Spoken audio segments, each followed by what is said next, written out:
Certains habitants de Jérusalem disaient « N'est-ce pas cet homme que les autorités cherchent à tuer?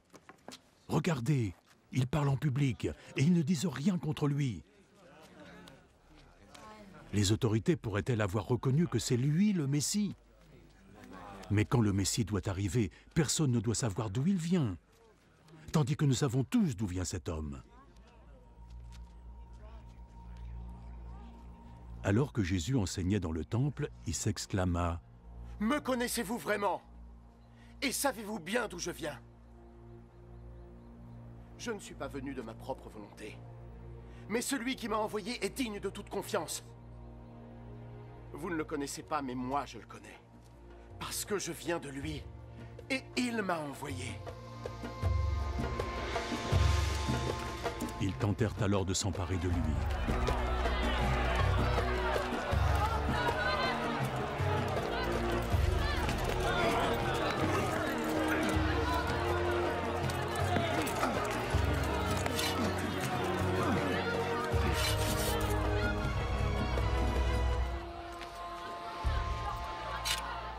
Mais personne ne mit la main sur lui, parce que son heure n'était pas encore arrivée.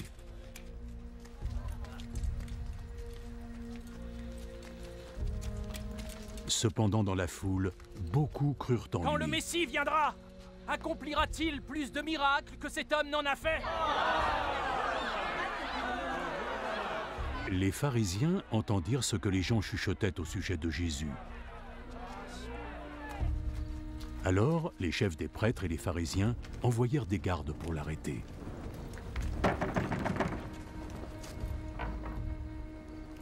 Je serai avec vous pour un peu de temps encore. Ensuite, j'irai auprès de celui qui m'a envoyé.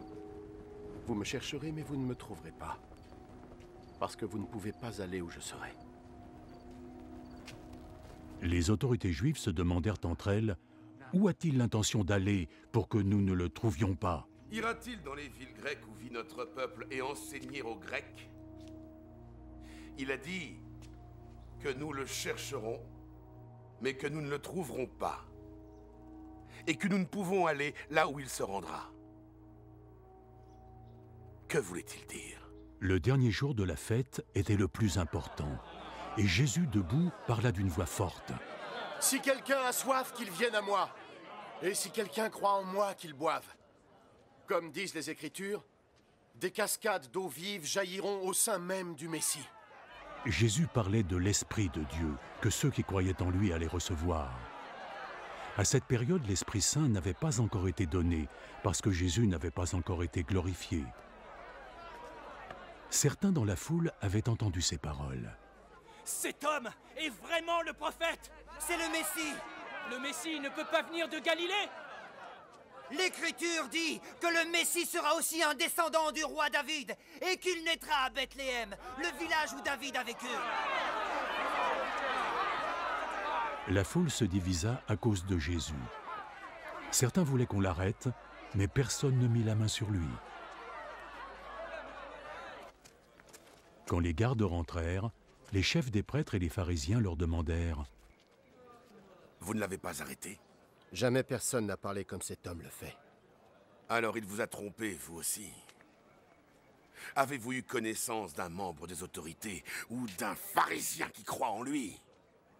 Cette foule ne connaît pas la loi de Moïse.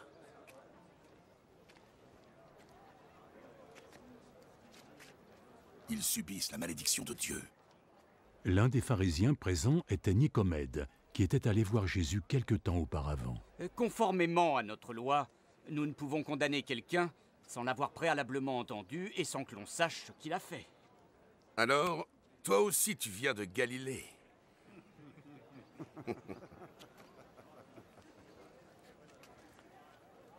Relis donc les Écritures. Tu apprendras qu'aucun prophète n'est venu de Galilée.